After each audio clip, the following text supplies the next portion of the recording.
আপনার সন্তানকে কি আপনি নাম্বার ওয়ান বানাইতে চান কিনা? হাত উঁচু করেন তো, কারা কারা চান? প্রত্যেকে চান না? আমরা চাই প্রত্যেকে। আচ্ছা, ভেরি নাইস। শোনেন, এই যে আপনার সন্তানকে যদি আপনি নাম্বার ওয়ান বানাতে চান, একটা আমি জিনিস বলি, তাহলে এখন আপনি নিজে বুঝবেন। আপনার বাসায় একজন সুস্থ আছে, একজন অসুস্থ। হেল্প কি সুস্থ লোকের বেশি দরকার না অসুস্থ? এটা কি কঠিন কাজ? কার দরকার? অসুস্থের।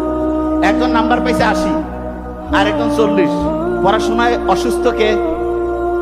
40। এরা ভালো উত্তর দিচ্ছে, ভেরি নাইস। 40 হচ্ছে অসুস্থ। তাইলে সেবা শুশ্রূষা কি 80-র বেশি দরকার না 40-এর? কিন্তু আমরা অভিভাবকরা কি ঠিক আচরণ করি? এই যে স্টুডেন্ট বলতেছে নো। তার মানে দেখা যায় 80 পাইলে কয় খুশি আর 40 পাইলে বেজার। তাইলে আসলে কি অভিভাবক হিসাবে আমি আমার কাজটা ঠিক করতে পারছি? এই জন্য দেখেন, ইসলাম দেখেন কি অসাধারণ। ছোট্ট শিশু নাম্বার কম পাইছে, তাকে উৎসাহ কি কম দেওয়া উচিত না বেশি? আচ্ছা, একজন খুব স্বাস্থ্যবান আর একজন রোগাশোকা, কাকে বেশি পুষ্টিকর খাবার দিব?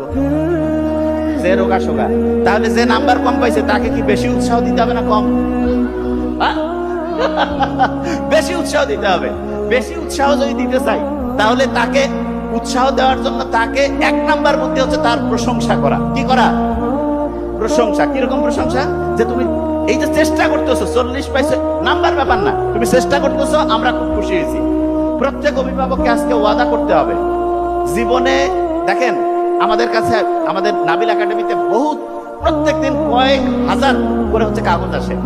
তার মধ্যে আমরা কমন একগুলো কাগজ পাই। সেটা কি জানেন?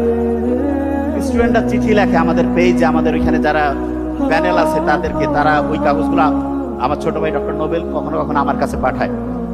তাদের যে চিঠিটা লেখে, সেই চিঠির সামারি যদি করি, সংক্ষেপে যদি বলি, কিরকম যে আমি এই সমস্যায় আছি, প্রত্যেকের সমস্যা ভিন্ন, শেষে একটা কমন জিনিস আসে।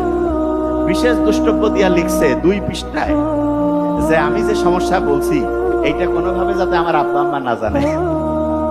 আপনি দেখেন, ওরা আমাদেরকে বিশ্বাস করতেছে, অথচ মা বাবা হচ্ছে সন্তানের জীবনের শ্রেষ্ঠ অ্যাডভাইজার, শ্রেষ্ঠ কাউন্সিলর। মা বাবা যদি ঠিক হয় অ্যাডভাইজার হিসাবে, কাউন্সিলর হিসাবে, আমরা যারা কাউন্সিলর হিসাবে আলাদাভাবে এই আমরা টাকা নিয়ে দিই। দেখেন, আমরা কিন্তু ফ্রি দিলাম সেটা অন্য, কিন্তু নর্মালি কি হয়, যে কোনো আপনি দেখাইলেন একটা ফি নেয়। অথচ মা বাবা হচ্ছে সুপার অ্যাডভাইজার, সুপার কাউন্সিলর। আপনি আপনার সন্তানের কাউন্সিলিং কেন করতে